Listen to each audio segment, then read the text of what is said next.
I just wanted to say before we get started that we initially, one of the reasons why we changed up this format was to give Oakland residents an opportunity to have, face-to-face conversations, which our design or our development activities meetings don't as readily provide, like where you're reviewing a particular project. It's a pretty passive kind of way to be where, here's the thing, comment on the thing. And the comments are mediated and everybody is muted and there's a presentation that runs through slides.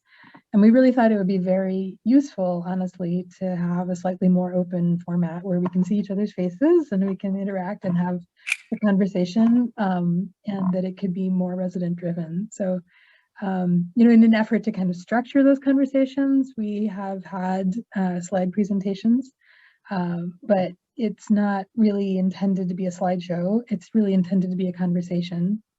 And so this is, I just want to encourage everybody, please go ahead and speak up and ask questions and unmute yourself and jump in. You're also welcome, obviously, to drop things into the chat if you feel more comfortable that way. But as much as possible, we're going to make this a chat rather than a lecture. So with that having been said, I guess we could kind of get started. It's 6:05. Welcome, everybody. It's really nice to see you. My name is Andrea Oakwatch. I'm the Assistant Director at Oakland Planning and Development Corporation. This is our monthly Let's Talk Oakwatch meeting, which we are still figuring out the format for. It's been about 6 months now, and we're kind of still making this up a little bit as we go along. And we do appreciate your patience and your constructive comments and suggestions. Oh, and apparently I'm sharing my screen. Oh, here we go. David is my excellent colleague. David is collaborating with Geraldine in running the slideshow here, which is simply just a matter of framing the welcome and the agenda. This evening's topic for the Let's Talk discussion is about inclusionary zoning. And this is a topic that a lot of you have probably heard in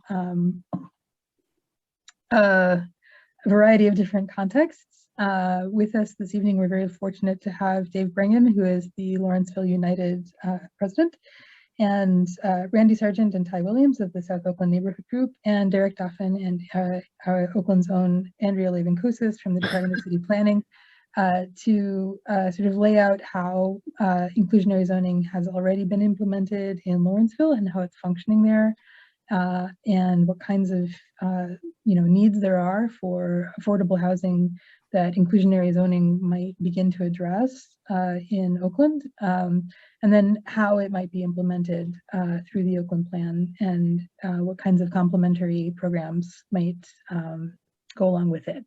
So if at any time, please, if you have any questions, please do feel free to pipe up. But Dave has a hard stop at 6:30, I understand, as so many of us do. So I'm going to go ahead and hand the reins over to him. Dave, go ahead and you may start.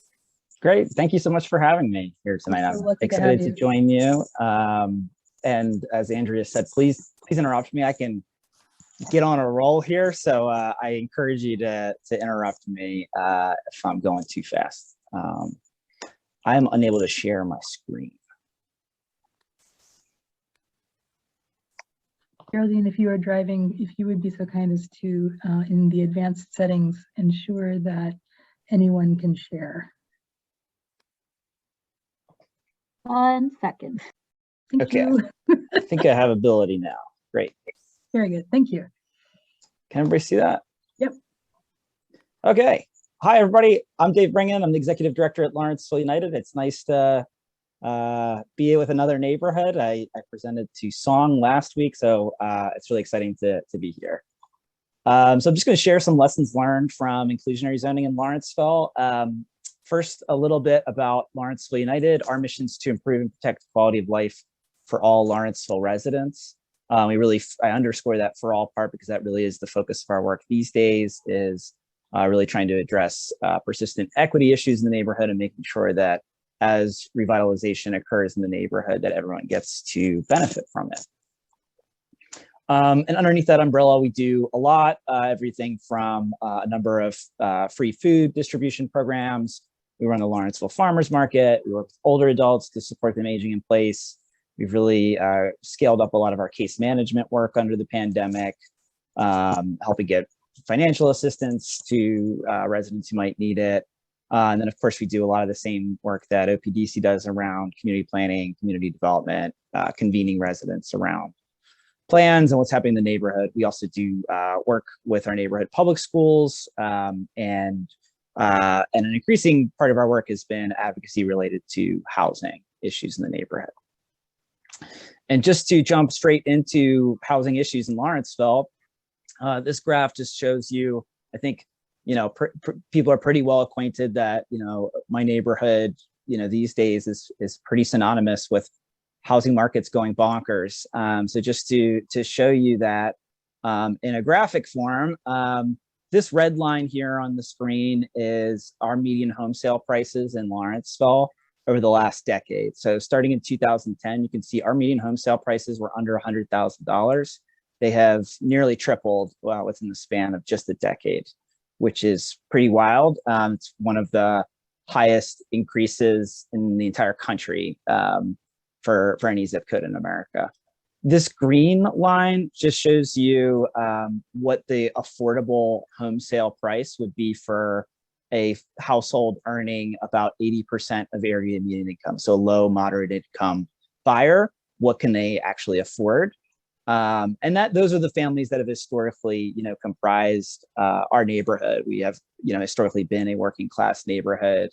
And so it's important for us to preserve that. And you can see that the housing market is really making that really challenging, and making it very inaccessible for the families that have historically made up our community. So in 2012, that is when sort of the median home sale price in Lawrenceville eclipsed what an 80% AMI buyer could afford, and that gap just continues to get wider and wider, unfortunately. And then I also included a blue line here, which is Sharpsburg, which is just right across the river from Lawrenceville.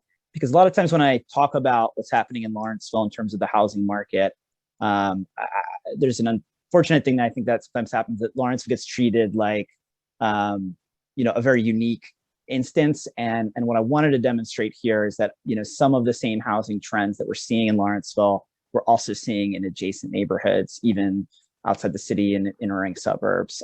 So, a theme of this presentation is to caution everyone that, some of the warning signs, they happen really fast in Lawrenceville. And I think there's a lot of lessons learned for other communities that might be just a couple of years behind some of those same housing trends. So in terms of changes in housing, multifamily development has been a huge part of the change over the last decade. This is projects all within basically a 5-year span that were completed or approved. You can see over 700 units in multifamily development of projects over 10 units within that time frame. So really significant increase in units in our community. This is really quite a dramatic change to our housing stock. And of those 705 units, only 10 of them were affordable, created in the last decade by private developers. So we have this huge housing boom, and yet this vast disparity in terms of who the housing is being built for. And just to put a finer point on that, here is, we're seeing a similar trends with median home sale prices with rentals, where rent prices have really eclipsed what low-income families can afford. So our median gross rent, according to the census in 2010, was $913. On the right, these are the rentals, the starting rentals at some of the new luxury housing in the neighborhood. So you can see, 1 bedrooms going for as high as $2,000 per month, compared to what a 50% AMI household would be able to afford is about $80 per month. So you can see there's a wide gap there, and the new housing that's being produced is really not meeting the needs of these families. And so, with those trends, we've just seen, really massive levels of displacement from the neighborhood. I think these numbers that I'm going to get into here, I think gesture towards the scale of it, but it is a difficult number to put a fine point on, and so I think it's really hard to overstate is what I would say about displacement. But just to throw some numbers out there, we lost over half of our housing choice voucher units or Section 8 units in just 5 years. That was about 120 low-income families. That as the market started changing, individual property owners started making different calculations around whether or not they'd accept Section 8 any longer. We were actually the first home to, excuse me, resettled refugees, Somali Bantu refugees. That was actually how I first became acquainted with Lawrenceville, was working with that population. We had 300 Somali Bantu immigrants to Lawrenceville, and we've lost almost all of them as the housing market has changed.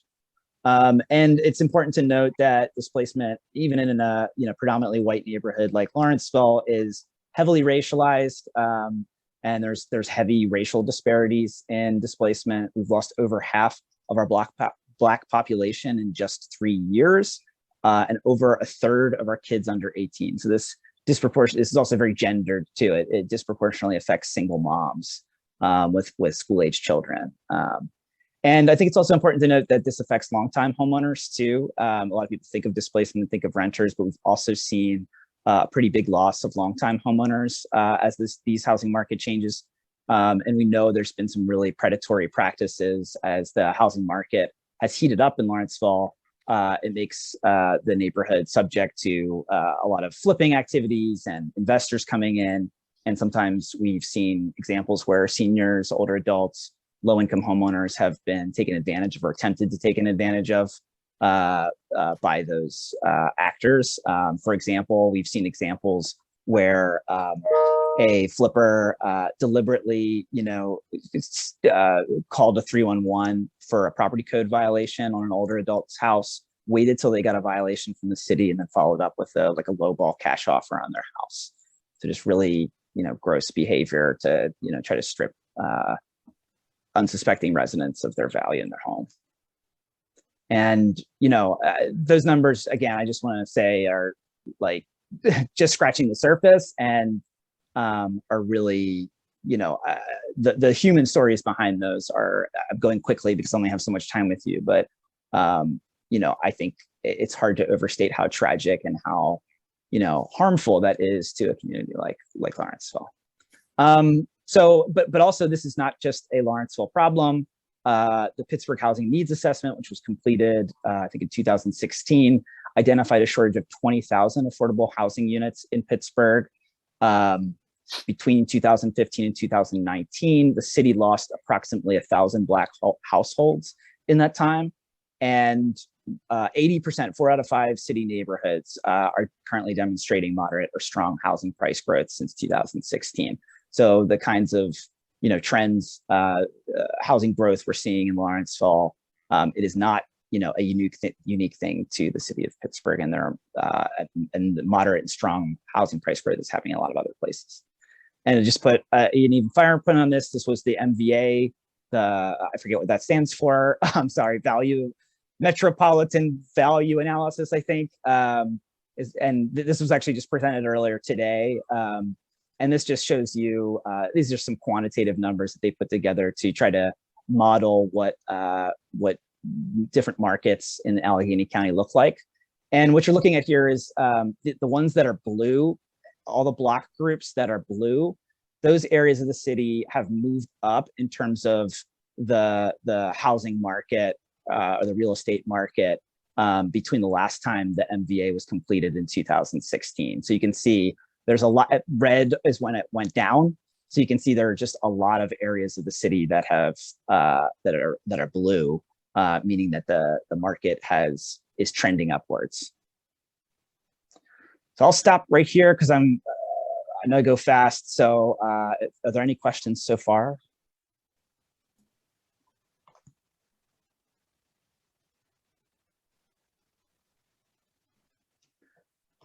All right, well, I'll keep it moving. We'll get into inclusionary zoning now. So what is inclusionary zoning? It sounds like a fancy, wonky term. It's a very simple concept, though. And basically what it asks is that developers who are making or creating housing in our communities, that they build housing for everybody and not just one band of the income strand. So it either encourages or requires development to make a percentage of units in a new housing development project affordable to low-income households.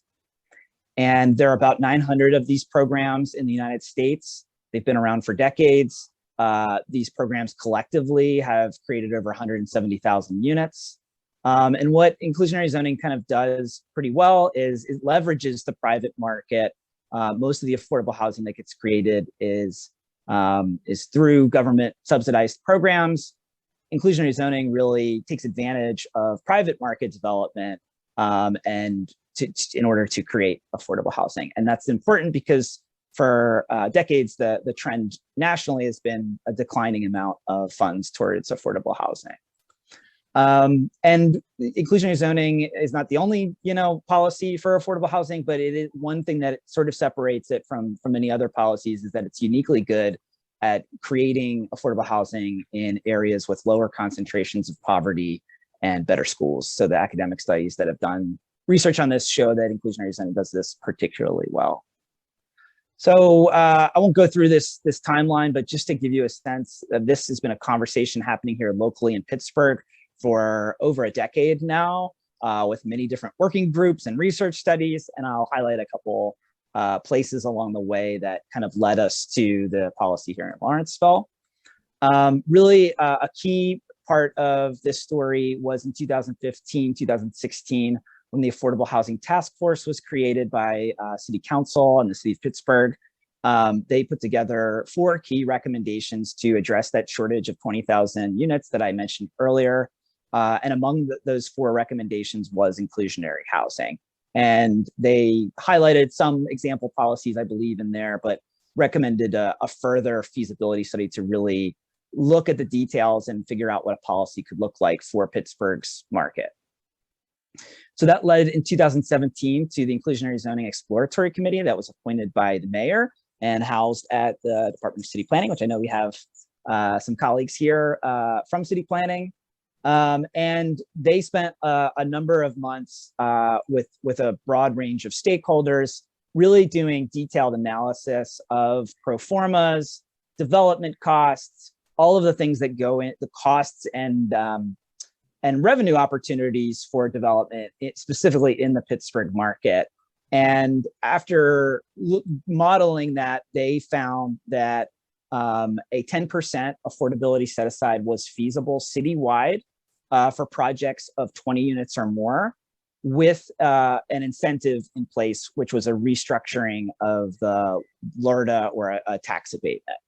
And they also identified that 15% set aside, so that is 15% of the units would be set aside for low or moderate income people, was feasible in hotter markets. And that was tied to the MVA, which is why it's exciting to have the new MVA today. In terms of what incomes are being targeted by those inclusionary units, they recommended 50% of area median income for rentals and 80% for sale. And while the recommendation was a citywide policy, they alternatively recommended a pilot overlay zone to test the effectiveness. So you can see how a neighborhood like ours would be chomping at the bit to see that recommendation and ready to move forward in Lawrenceville, because we are seeing such development in the neighborhood and such a need for affordable housing, in the private market without that requirement is really not providing that. So we launched a campaign in partnership with City Planning and Councilwoman Gross's office and a host of other partners in 2018. City Planning then put together legislation that was really rooted in all of those recommendations, which received unanimous approval from Planning Commission and City Council. Started as a temporary zoning overlay called an iPod. And this year, earlier this year, it was adopted permanently. So it's now permanent legislation in Lawrenceville, which we're really excited about. And more recently, there was an amendment to include Bloomfield and Polish Hill. So it's now on the table to be expanded to other geographies as well. And that hearing is coming up in the new year. So the details of this policy, again, this was really rooted in a very robust feasibility study that had been completed by city planning with a group of stakeholders and a national expert in grounded solution. And so our policy is mandatory for any new housing development over 20 units that includes new construction, substantial improvement, or adaptive reuse. And it includes for sale projects or rental projects. The set aside or the number of units that are required to be affordable is 10% with rounding up. And the duration of affordability is 35 years. This is something we were really thinking hard about, how to get permanent affordability. I know you guys have a community land trust in Oakland, and really the same goes in Lawrence, so that we're really trying to push for permanent affordability. So we're not creating an affordable housing problem 35 years from now. And one way that was reflected in the legislation is that 35-year duration renews if the property sells at any point during that 35-year period. So that was closest we could get to permanent affordability. Again, for income targeting for rentals, it's capped at 50% of area median income. That's roughly a family of four making about $42,000 per year. In the case of owner-occupied units or like a condo project or a for sale project, it would be capped at 80% of area median income, which is about a family of four earning about $68,000 per year.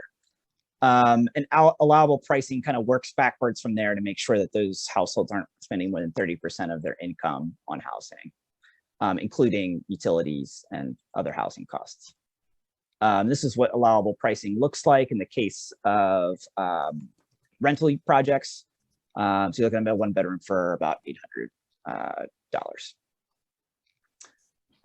So a couple more details of this policy are that the inclusionary units, the affordable units, have to be integrated within and distributed throughout the entire building. They can't be segregated to the basement or put in a little corner somewhere. They have to be equivalent to the market rate units in every single way. So these are going to be really quality units. And the core building amenities must be shared too. So we see a lot of the new development projects, new multifamily. There's like a lot of amenities often with these, a pool or a doggy washing station or a gym, things like that. If any of those things are available to the market rate tenants, they must also be available to the inclusionary unit tenants. And we know, as I said before, that displacement is disproportionately affecting families with school-age children. So one way this policy tries to promote affordable family-sized units is that the percentage of 2 or more bedrooms in the market rate units has to also be reflected in the affordable units or more. And I'll stop there with any questions so far on policy details. How am I doing on time? Got 5 minutes. Just really want to make sure you get a chance to cover, Dave, how developers have been responding so far. Great. So it's in here. So, one thing I really want to stress is that this is not a silver bullet to all of our housing problems in Lawrenceville or in the city of Pittsburgh alone. It is not going to address that 20,000 unit shortage. However, it's nothing to sneeze at. Our current policy in Lawrenceville, this one always gets groans. Our current IZ policy would have created 59 units of new affordable housing in Lawrenceville, which is during the same period we lost about 120 housing choice voucher units lost. So that would make up about half of it, which is, again, nothing to sneeze at. It's not fixing all of the problem. It's still, we need other solutions as well, but losing half of those units is much better than losing all of them. And we've seen 2 projects move forward. Arsenal 201, which is currently under construction. They're going to be leasing in January, actually. That project is creating 35 affordable rental units. And Holy Family, which is an adaptive reuse. And this is going to be a condo development. And this one will create 5 affordable for sale units. So 2 very different projects, an adaptive reuse and a new construction, a for sale and a rental project.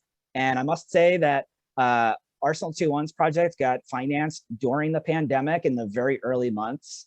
They closed on their financing, I believe, in May of 2020, when I think there was still a construction moratorium happening. Holy Family is a pretty complicated project with a historic church. So, you know, these are not the optimal times to be doing to be imposing new burdens on developers. And the fact that these two projects moved forward even under the pandemic, under pretty crazy circumstances, I think demonstrates the feasibility of and how reasonable this policy actually is. This is just a slide I got from the Create Lab. I think Randy's on the call. I think he gave it to me of, you know, if you think about the city of Pittsburgh more generally, what if this had been applied to the entire city, how many projects would have been captured through this policy? And so you can just see kind of some geography of how many projects would have created affordable housing. And I think it's notable too that these are in, you know, neighborhoods with great public transportation, often on the bus line, right? With, you know, a lot of great amenities around that. So these are just some resources for you. The city planning's website has all the zoning text and a lot of the the Pittsburgh specific work that went on to inform that. Grounded Solutions has a great website called inclusionaryhousing.org, where you can see a lot of the research, national research that's been done around inclusionary zoning. You can also find on there an inclusionary calculator, which actually lets you play around with all the inputs for a new development to craft your own inclusionary zoning policy in a market that is similar to Pittsburgh. And we're, we were called by the mayor as we were starting this effort with city planning, that we should just be really intentional about providing support and a model for other neighborhoods to follow. And so we take that very seriously, and we want to be available to Oakland as you consider this policy and whether it's right for you guys. So please let us know how we can support you and, you know, share lessons learned from Lawrenceville. And this is just an example of the inclusionary housing calculator. That's what it looks like. You can kind of play around with all these different inputs and figure out what a project of certain scale, what that would do if you try to get a certain amount of percentage, and you can play around with income and all of that. And that's it. This is my contact. Please feel free to reach out, and I will stop there. Thank you so much, Dave. I really appreciate the time. I know that you have a really limited set of moments with us, and we're really grateful. So hopefully we won't have seen the last of you in this one, and that we will be bringing you back for people to ask more questions. But I understand you have to jump off right now. So do I, as a matter of fact.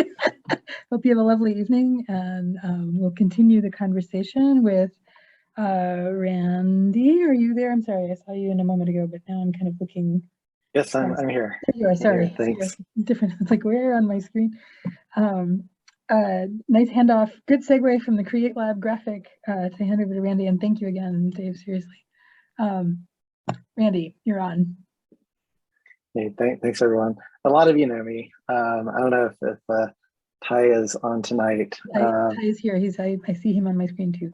Fantastic. Hey. So Ty and I help run after school programs at the field house. And as we've seen rents go up in the neighborhood sharply, we've seen a lot of families leave, a lot of families with kids displaced. And if we look at data from the US Census, we know that Oakland has, just like Dave was talking about earlier, Oakland has lost a substantial fraction of our families with kids under 18, as well as half now of our families who are Black. That's 2,000 of our neighbors. Eviction's a painful process that I would not wish on anyone. We've seen parents and kids separated when they become homeless and losing most of their possessions, dumped on the curb with no place to take them. It's horrible. We know that home sale prices have also been going up, much as Dave describes in Lawrenceville.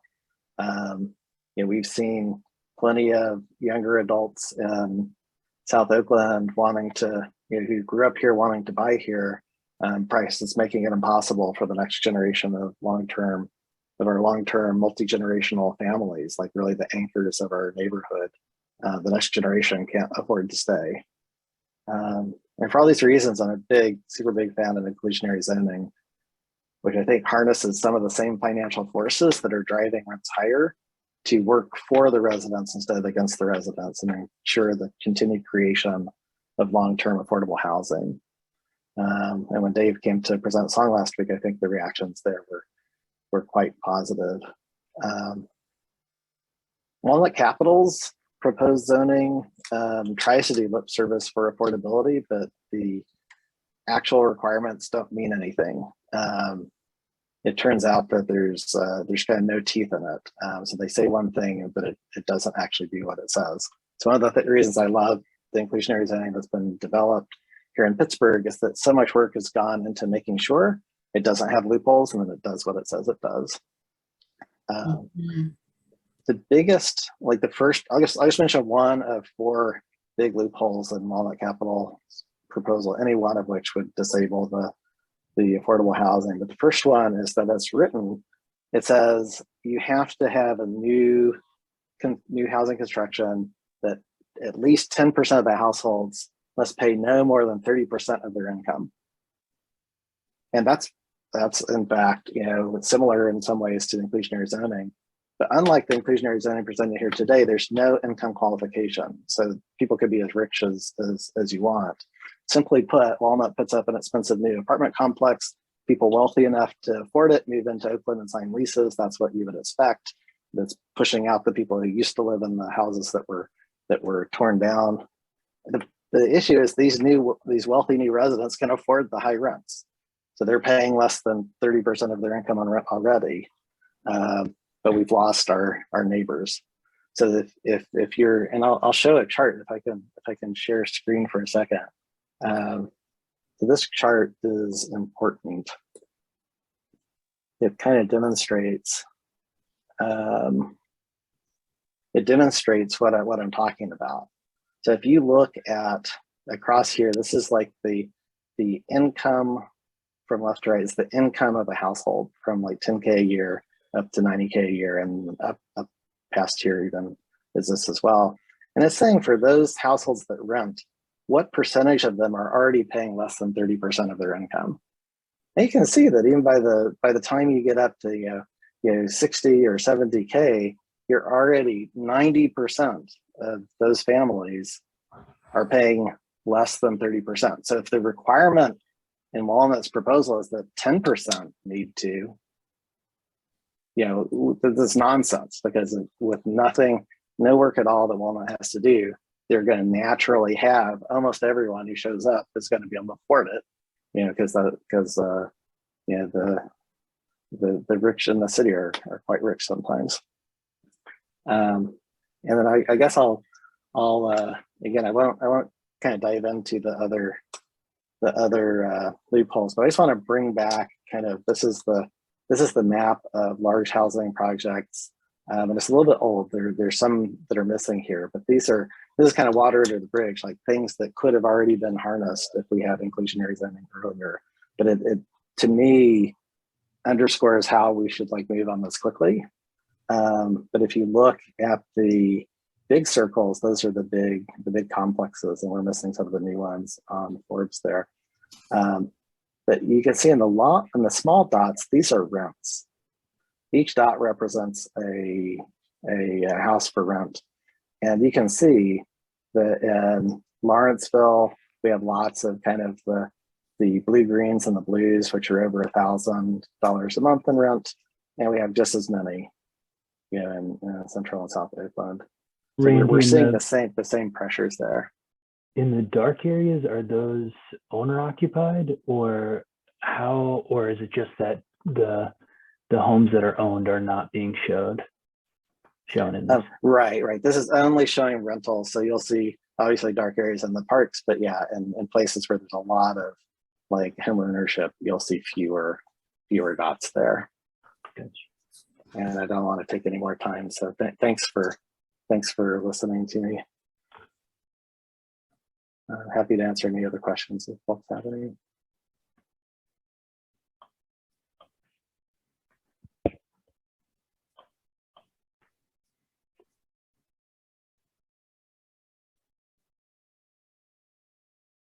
I think I we're, guess, oh, yeah, go ahead, Dave, sorry. no, that's okay. I was just going to pose kind of a question for anyone, whether it's, yeah, for anybody, about some of the differences that I know that Dave's presentation on Lawrenceville was kind of quick, but Randy kind of gave a little bit of a snapshot on Oakland, and what differences did people note that might make inclusionary housing and inclusionary zoning difficult or easier in some ways?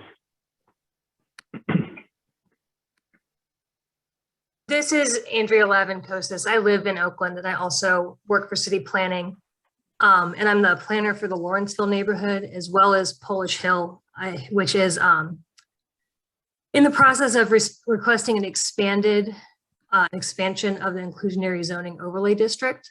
Polish Hill and Bloomfield are actually both requesting those. And I think one thing to note is that inclusionary zoning works most effectively in areas that have, at least one of these two things, if not preferably both. You need to have a site that is large enough or that allows enough density to get to more than 20 units. Right, so Lawrenceville has both of those things. They have the riverfront with huge, underdeveloped parcels in areas that were formerly industrial. So you can get a lot of very large projects there that yield a ton of units. So for example, the Arsenal, just in phase 2, they're yielding 35 affordably priced units. And that's because they're bringing on, I can't do the math right now because I'm not feeling great, but like 300 and something units.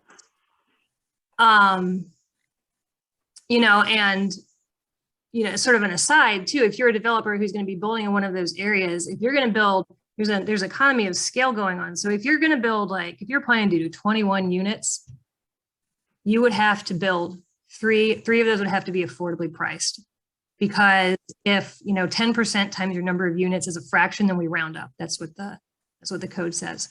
So at that point, you might as well either build 20 or 30, because you could build 24 and you're still going to have to build 3.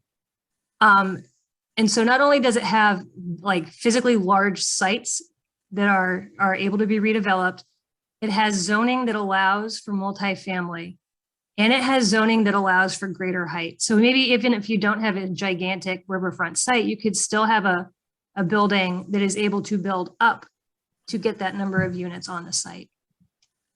So for example, if you were to put inclusionary zoning in my part of South Oakland, where there are, questionable opportunities for large developments, it's not going to impact, a 4-plex or a 2-plex or a single family infill. That stuff won't trigger it. And so I think that's where Dave was going, saying that IZ is one tool that's going to help increase affordability in Lawrenceville. It is one tool that could be very effective in parts of Oakland.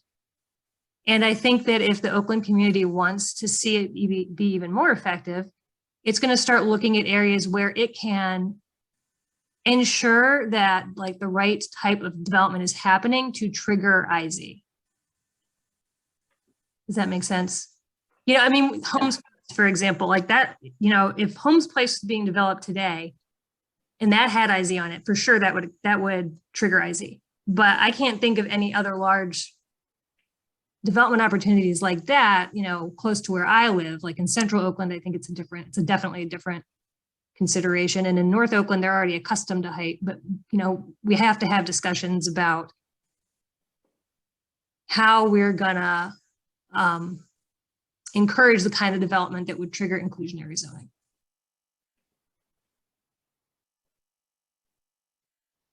I think, we've clearly seen, and you're right, in Central and North Oakland, we've seen recent things, like over on Center Ave and on Forbes both, that would have triggered. Part of the pressure in South Oakland on rents is that the universities are kind of overflowing, and I say that as somebody who works at the universities. I mean, our students don't fit on our campuses, and therefore they spill out, and they're part of what is driving up rents. So anything we can do to encourage better things happening closer to campus, I think will help everyone in Oakland.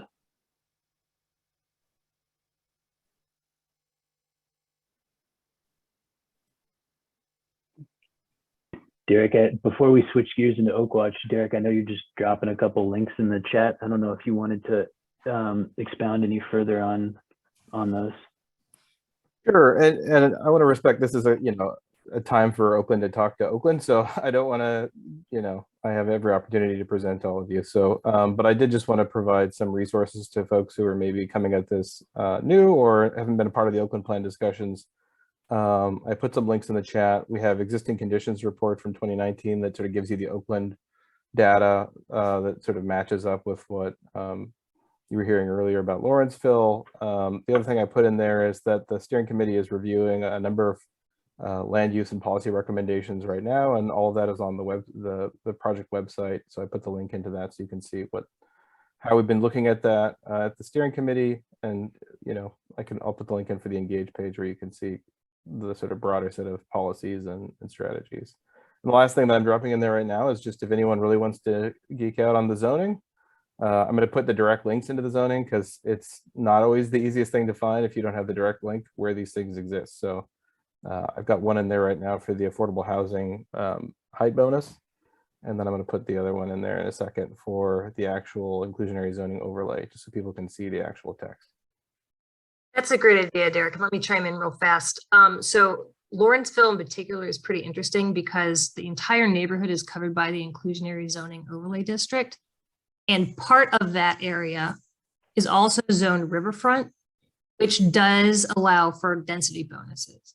And so if somebody is building in that area and they want to either move their building closer to the river, if they're a riverfront site, or if they want to build higher, they essentially, you can start out at 60 feet is the cap, and then you can go up to varying heights dependent on area as in where it is in the neighborhood.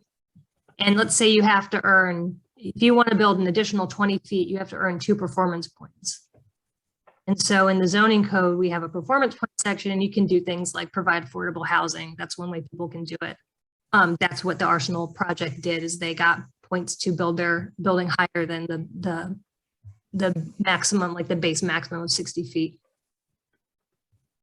There's other stuff in there too. If you guys are curious, I'm happy to talk about it, but that's the most pertinent to this conversation. Right on. Thanks. With that, if anybody else has any final thoughts, we can pass it to Liz and Elena for Oakwatch. Okay, thank you. I'm Elena Zaitzoff, the chair of Oakwatch, and I'm here with Liz Gray, the quality control consultant for OPDC. The Oakwatch mission statement states, the Oakland Code Enforcement Project works to improve the quality of life in Oakland by bringing people and institutions together to identify code violations, advocate for their remediation, and monitor the outcomes. The only code enforcement news I have is that you might remember Director Dash spoke on the residential parking permit program changes last month. City Council passed it recently. This is just for your information so you can look into it. It's really not for discussion tonight. Okay, let's move on to the property list. Liz? Okay, I'm just going to give you a summary. I'm not going to go into detail with all these properties. What we have right now we have 2 houses that were due in court in the beginning of December and now have been delayed to February and March of next year. That's 537 Yarrow and 3221 Kennett Square. We also have 3 houses that are basically dead ends because the owners are dead. So we're just having to keep sending in clean and liens on them. We've got 3319 Niagara, 3611 Fraser, and 1 Air Street, which is becoming rather dangerous at this point in time. We also have a owner who appeared and then disappeared from 3204 Niagara, and that is overgrown, and we're trying to get that boarded up at this point. The other things we've got going on is properties are being redeveloped but not following the rules. 23 Oakland Square built a retaining wall in the back, filled it with bricks and rubble, tore out everything on the inside of the building, but they didn't have any permits. So they're currently with a stop work order. 225 North Dithridge, they were taking a fraternity house and they actually turned it into a multi-suite because they're going to be renting to outsiders, you know, people outside the fraternity. So that's going to zoning. 3421 Parkview has been purchased recently, and they've started work on that. I haven't seen any permits come up. They've done a lot of tearing of things apart and tearing out. So we're keeping an eye on that. Probably my biggest problem property, or one that I really would like all you city folk and anybody that cares about driving off the parkway into Oakland to look at, is 2610 Fours Avenue. It is a property, it keeps getting violations, but it is owned by the city. At this time, there are big swaths of siding that flop around in the wind.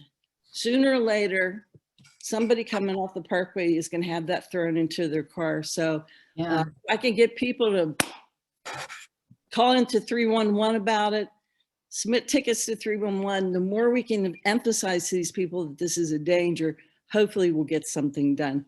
And all you city guys, please take note on that one. We checked after the winds the other day. Yeah, actually I did. Yeah, there's a lot of it. But I want some whatever nails is still holding it on, because my house was shaking like the earthquake. No. Okay, and that's about it on the properties, really. And Hey Liz, I don't know if it's on your, I was going down Dunseith the other day from Trees Hall, and most of the way down towards, I forget what that is, DeSoto, the first cross street there. There's a huge pile of demolitions stuff just sitting in that front yard.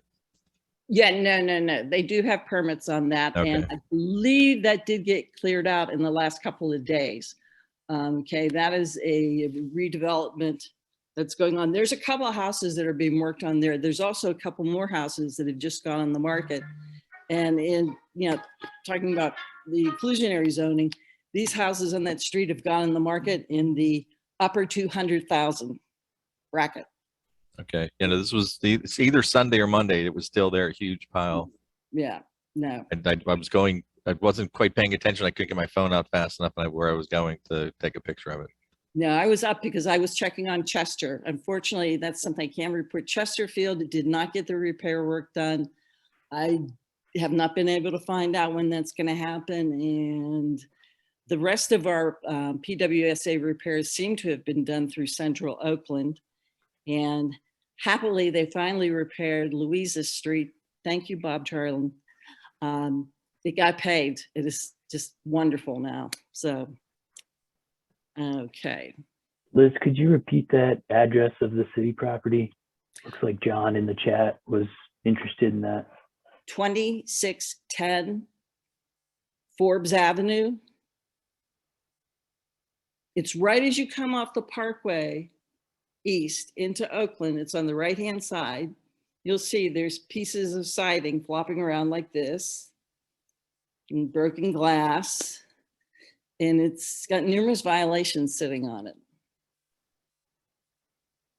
And City's had it for a while, right?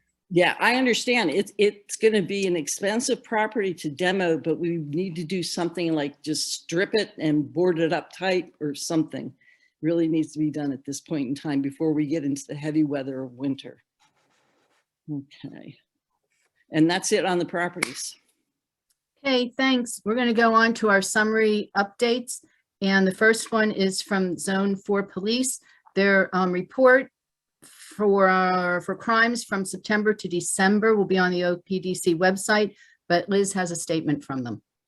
Okay, I got a note from Officer Schifrin saying, sorry, but he and the commander couldn't attend tonight. But they, working with Councilman Lavelle's office and I, we resolved a parking problem up on Aliquippa, which was forcing Pitt students to walk in the street because people were parking at the townhouses across the sidewalk, totally blocking it up. So that's been resolved. Thank you very much, everybody. Now an update on the couch fire. There was one couch that was set on fire during the ACC championship game celebration. And it was at the intersection of Cable Place and Atwood Street. I got there around 1:30 in the morning. I pulled up just as they were putting it out. There is an arson investigation that has been started on that. I do have to say the rest of the area, because I drove around for a good hour and I honestly thought it was going to be crazy, and it wasn't that bad. There were a few kids walking around cheering, but most of them apparently decided to walk to Heinz Field, being escorted by the officers. And the only problem going through Oakland at that point was you had to watch out for horse poop because we had a lot of mounted officers. I mean, they were blockaded all over the place. So, but the night, which, quite honestly, I was working a news desk. We had an extra reporter on because of this, and not that much happened, which was great. Thank you very, very much, you guys. Pitt Police, City Police, thank you. And that's all. Okay, thanks. Moving on to public safety, John Tokarski.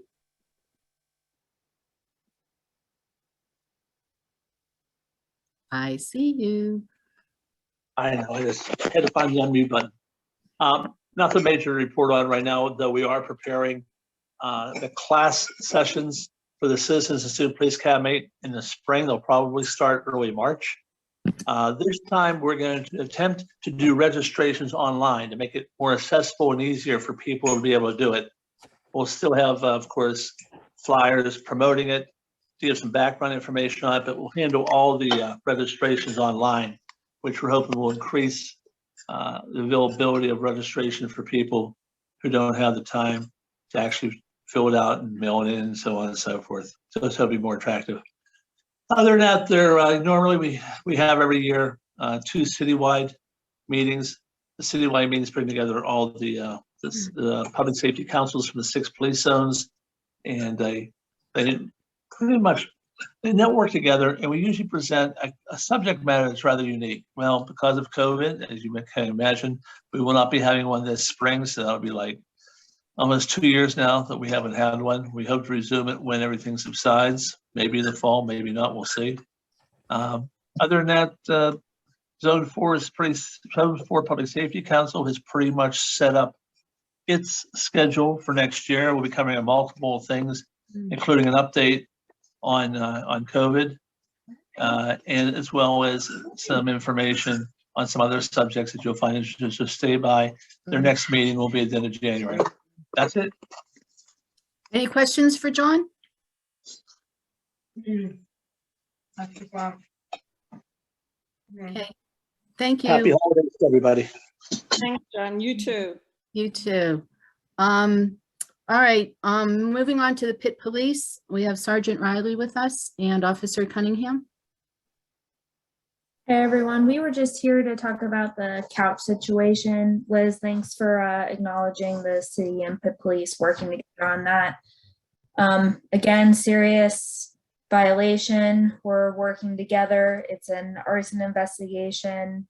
If anyone has any footage of the incident that happens to creep up, I know that there's sleuths, on Twitter or Instagram. Please report that to us in a timely manner. And we really would appreciate that. It's hard. I know it's out there somewhere, probably someone taped it, but right now it's still under investigation. If anything else happens like that, please contact us right away. Fortunately, our units, Liz, as you know, responded and put out the fire pretty quickly. No one was injured at the time and no one was there. at the time, everyone kind of scattered like ants once officers were. Mhm. I'm probably going to state the obvious here, but I know Frenchie's has various cameras in various places. So I'm Yeah. sure you've talked to him. I didn't, but our investigations unit definitely did. So like I said, it's under investigation. We're trying our best, but I'm sure someone who was there at the scene taped it, and it was probably quite a close up, and it's probably somewhere out there. So if anyone sees it, please report it to the city police or us. We would appreciate that greatly. Thank you. Moving on to the city council offices, we have Devon from Councilwoman Strasburger's office. Is he still with us? Yes. There you are.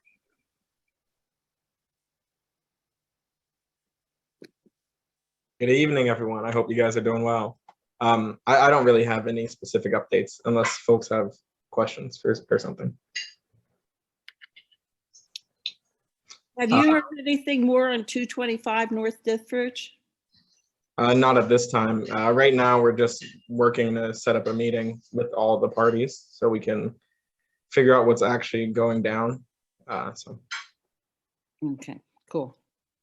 But I'll make sure to keep you posted on that. Thank you. I'll make note of that right now, actually. Oh, and stay tuned for our newsletter, which will be coming out next week. Besides that, happy holidays, and I hope you guys have a great, time going into your New Year's with loved ones and friends. Thank you. You Good too. food. Yeah, thank you. On to Bob Sharland from Councilman Krause's office. Hi, everyone. Can you hear me? I'm on a weird headset, so okay. Real quick, I don't have a whole bunch of updates. Council did just pass our budget for the next year. I wanted to make sure everyone's aware we did get $200,000 for the Lawn Street Promenade.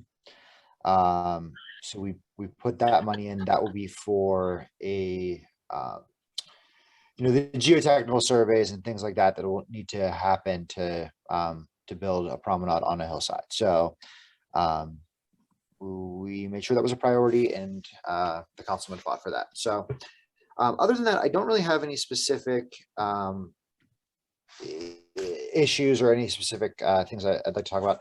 I do want to mention we were able to finally resolve the issue on Child Street with the retaining wall that had been there for quite some time, and that so we've finally are making or have replaced that. That was a big project from PWSA and the city working together. But other than that, anything for me? Bob, can I ask, does this mean that the clock has started on the rental registration? Yeah, the clock,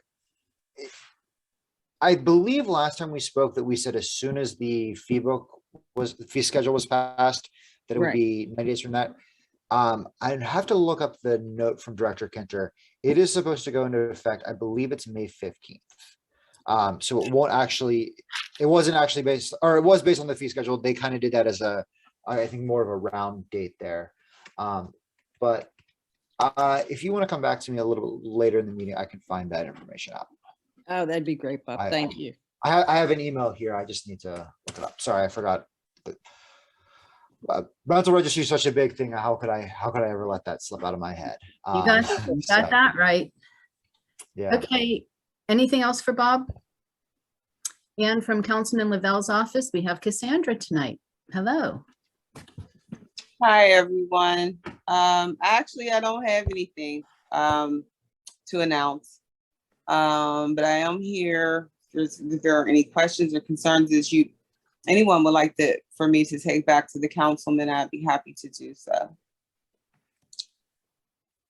Of course, we got 2610 Forbes, which we've talked about previously. But again, I want to say thank you for the help up on Aliquippa. That was great. Okay. Okay. So you need an update on 2610 Forbes. Yeah, we really need to get something done with that because it's falling apart. Okay.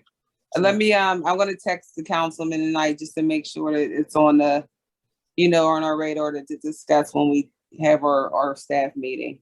Thank you, Cassandra. Is there anything specific? I know you want to know ultimately what's the deal with it ultimately. Well, right now, I understand that it's probably going to be extremely expensive to demo that because of where it's located. So, but for now, it really needs to be buttoned down. Any loose siding needs removed. Any glass shards need removed. It just needs locked down completely as we go into the winter. But it will need to be demoed, and I think it should be given a priority. Okay, so let me work on that a little bit with DPW and see how far we can get. Right. And I'll get back to you. I'll report back. Okay. It needs to be made secure from any possible winter squatters. Got you. Okay, thank you. All right, anything else for Cassandra? Thank you so much. And from the Parking Authority, we have Gwen Bolden. Gwen sent the parking ticket data, and it will be on the website, OPDC's website. Gwen, I don't know if you have any other comments to make. I, of course, have the question I have every time, which is, when are we getting nighttime enforcement? Should be coming quite soon. We are, it'll definitely be at the beginning of the year. I don't know that you'll have a major bit of enforcement prior to then, but the beginning of the year, we should be fully staffed and fully enforcing. So we can look forward to that. Okay, I'm just gonna glance at this. So, yeah, so it looks like everybody's getting a little bit during the day. Any questions for Gwen? Any other questions? Okay, thank you. I can't believe it. We're easy on you tonight. Happy holidays to everyone. You too, Gwen. Thank you. And from Pitt, we have Jamie and Alex, who also sent in the December information sheet on the OPDC website. Is there any current things that you need to inform us about?